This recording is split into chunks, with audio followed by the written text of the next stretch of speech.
शेख नहान बिन मुबारक अल नहान की पाकिस्तान में बड़ी सरमायाकारी है। ये बैंक, सेल फोन और दूसरी कंपनियों के मालिक हैं। सिंध में इनके पास एक गेम जोन भी है जहां हर साल ये शिकार के लिए आते हैं। कराची ये अपने लड़कपन से मुस्तकिल आते रहे हैं। ऑक्सफोर्ड में मोहतरमा बेनज़ीर भुट्टो से जूनियर थे।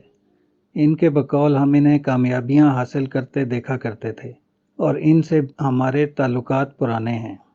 साबिक वज़ीर-ए-आज़म इमरान खान से भी इनका ताल्लुक है, जो शायद ऑक्सफोर्ड से ही हो। नवाज शरीफ का लंदन में जब ऑपरेशन हुआ तो हमारी वज़ारत ख़ारजा ने एक बयान जारी किया जिसमें बताया कि शेख नहान ने नवाज शरीफ की सेहत तंदुरुस्ती के लिए एक पैगाम भिजवाया है। शेख नहान किताबें पढ़ते हैं, मौसीकी सुनते हैं। इनका कहना है कि वो बिज़नेस और वज़ारत को अलग अलग रखते हैं, सियासत और ताल्लुकात को भी मिक्स नहीं करते। पाकिस्तान की अंदरूनी सियासत पाकिस्तानियों का काम है और ये भी कि मैं इतने अजीम लोगों को कोई मशवरा नहीं देता, इनसे सीखने आता हूँ। इनकी ये सब बातें आप सुहेल वड़ाइच के साथ एक इंटरव्यू में देख सकते हैं। यही शेख नहान हैं जिन्होंने पीटीआई को 2010-12 के दौरान $2 मिलियन फराहम किए। तब ये यूएई के minister for higher education and scientific research थे। मार्च 2013 में इन्हें कल्चर, यूथ और कम्युनिटी डेवलपमेंट का वजीर बना दिया गया। इनकी साबिक वजारत पर इनके भाई शेख हमदान बिन मुबारक को तैनात किया गया। 2017 में इन्हें टॉलरेंस और पीस की वजारत का चार्ज भी दे दिया गया। ये एजुकेशन के कैसे मिनिस्टर थे, ये जानना हो तो इकोनॉमिस्ट की रिपोर्ट पढ़ लें, जिसमें इनकी कोशिशों का जिक्र है कि कैसे ये दुनिया की अच्छी यूनिवर्सिटियों के कैंपस अपने मुल्क ला रहे थे, कैसे प्रोफेसर इनके हक में बोल रहे थे और इन प्रोफेसरों को कैसी शानदार ऑफर की जा रही थी। एक प्रोफेसर इकोनॉमिस्ट को बताता है कि ये कोई अथॉरिटेरियन मुल्क नहीं है, यहाँ बस बादशाहत है। इससे पूछा ये गया था कि एक तरफ आप जमहूरियत, इज़हार राय की बातें करते और पढ़ाते हो और दूसरी तरफ आप कैंपस यूएई में बना रहे हो अपनी यूनिवर्सिटी का। शेख नहान जब इन यूनिवर्सिटियों के कैंपस के लिए अमेरिका में मुहिम चला रहे थे, वहाँ उन्होंने एक जुमला कहा, हम जो ताल्लुक बनाने जा रहे हैं ये कैथोलिक शादी जैसा है जो हमेशा रहेगा। एक जगह ये अपनी वजारत की मुश्किल बताते हुए कहते हैं कि मेरा 1/3 बजट हाई ग्रेड कर जाने वाले बच्चों पर लग जाता है। इनको यूनिवर्सिटी जाने के काबिल करने के लिए खर्चे के अलावा 2 साल तक लग जाते हैं। टॉलरेंस और पीस की वजारत में शेख नहान आते हैं तो हम पहली बार पोप को यूएई आता देखते हैं। एक मंदिर का इफ्तिताह होता है और बहुत कुछ ऐसा पूरे थ्रॉटल से शुरू होता है जिसकी अभी हमें समझ तक नहीं आ रही। एक पाकिस्तानी सहाफ़ी ने हाल ही में इसराइल का दौरा किया है। वो शराका प्लेटफॉर्म से गए जो इब्राहिम एकॉर्ड के बाद बनाया गया। टॉलरेंस मिनिस्ट्री जो कुछ कर रही है, शराका भी वही कुछ कर रहा है। मराकश, इसराइल, बहरीन और यूएई से लोग इस प्लेटफॉर्म के डायरेक्टर हैं। ऐसे बहुत से प्रोग्राम यूएई में शुरू हैं। अब इधर रुककर 2010 के शुरू की एक कहानी सुने। ये वो साल है जब मुत्तहिदा अरब अमारात में 10 महीनों के दौरान 2 अहम वाक़यात होते हैं जो शायद गेम चेंजर रहे, लेकिन इनका इतना नोटिस नहीं लिया गया। ये वही 2010 का साल है जब आरिफ नकवी ने अपनी स्टेट में पहली बार T20 का टूर्नामेंट कराया। इसी दौरान $2 मिलियन शेख नहान की तरफ से पीटीआई को दिए गए। इन सब वाक़यात का आपस में कोई ताल्लुक नहीं, ये अच्छी तरह समझ लें, फिर आगे चलते हैं। जनवरी 2010 में एक फ़लस्तीनी और इससे पहले मार्च 2009 में एक रूस नवाज चेचन यूएई में मारा जाता है।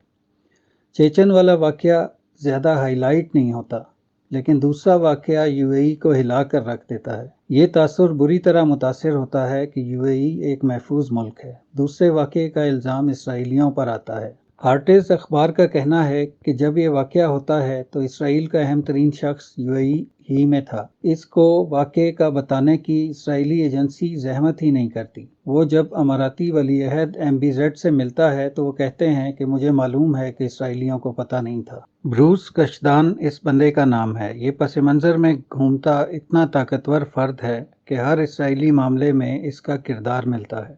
ये कॉन्ट्रैक्ट पर मोसाद में काम करता था। इसको कंसल्टेंट कहा जाता है। बज़ाहिर दोनों मुल्कों के ताल्लुकात ऊपर नीचे हो जाते हैं, लेकिन पस मंज़र में एक राब्ता मौजूद है। कशदान को हार्टेज न्यूज़ साइट क्रेडिट दे रही है 25 साल तवील मेहनत का, जो इसने अपने राब्ते उस्तवार करते बनाई। और ये बंदा इतना अहम है कि इसको इन मौके पर भी ले जाने से गुरेज किया जाता है जो मंजिल पर पहुंचाए ही इसी ने होते हैं। इब्राहिम एकॉर्ड के पस मंज़र में इसका भी बहुत काम है।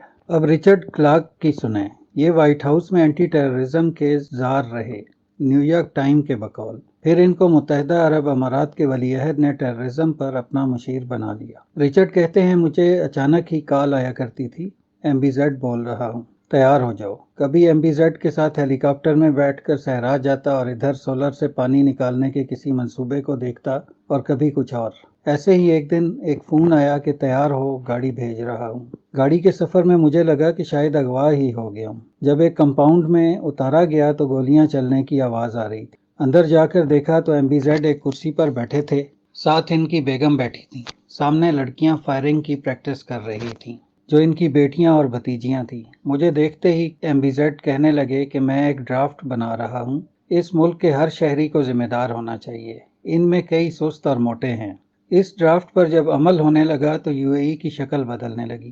2013 میں MBZ مستقبل کے حوالے سے پریشان ہو چکے تھے، اخوان سے تنگ تھے، عرب سپرنگ سے بھی مصر اور تیونس لہر کا شکار ہو چکے تھے، بشار الاسد اسلامی شدت پسندوں کے نرغے میں تھے، داعش عراق پر قبضہ کر رہی تھی۔ MBZ ہر قسم کے شدت پسندوں کو ایک ہی نظر سے دیکھتے ہیں، وہ شیعہ ہوں یا سنی، انہیں شدت پسند ہی سمجھتے ہیں۔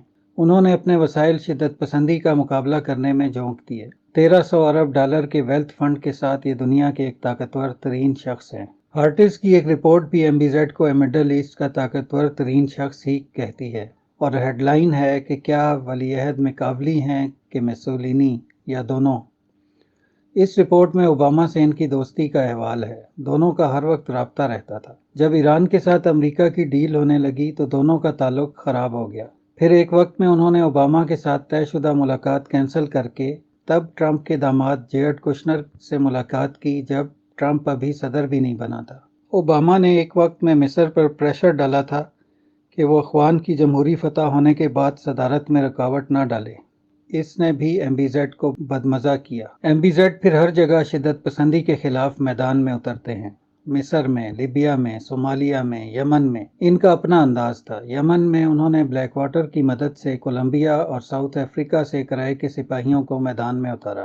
جو فورس انہوں نے تیار کی، اس کا سعودیوں سے ہی میچ پڑ گیا۔ UAE پر وار کرائم کے بہت سے الزامات لگنے لگے۔ US کانگریس اور اسٹیٹ آفس کا پریشر بڑھنے لگا۔ پھر ایک دن امارات کے ساری ریاستوں کے سربراہان نے اس بیکار جنگ کو ختم کرنے کا مطالبہ کیا۔ متحدہ عرب امارات میں صدارت روٹیشن پر ملتی ہے، اس سسٹم پر عمل نہیں ہو رہا۔ بہت عرصے سے اور مسلسل یہ صدارت ابوظہبی ہی کے پاس ہے۔ امریکہ کے بیرونی دباؤ اور اندرونی صورتحال کی وجہ سے MBZ اس جنگ سے نکل گئے۔ انہوں نے پھر اسرائیل سے تعلقات، جو ویسے بھی غیر اعلانیہ موجود تھے، انہیں ابراہم ایکارڈ کر کے آفیشل کر دیا۔ ہارٹز کا کہنا ہے کہ یہ ابراہم ایکارڈ صرف روایتی تعلقات نہیں ہیں، یہ اتنا پوٹینشل رکھتا ہے کہ جیو پولیٹیکل ری شفل کر دے۔ اب واپس آ جائیں نہان مبارک النہان کی طرف۔ MBZ اگر کر دکھانے والے ایگزیکیوٹر ہیں تو نہان المبارک وہ پلانر ہیں جو سب سوچتا اور ترتیب دیتا ہے۔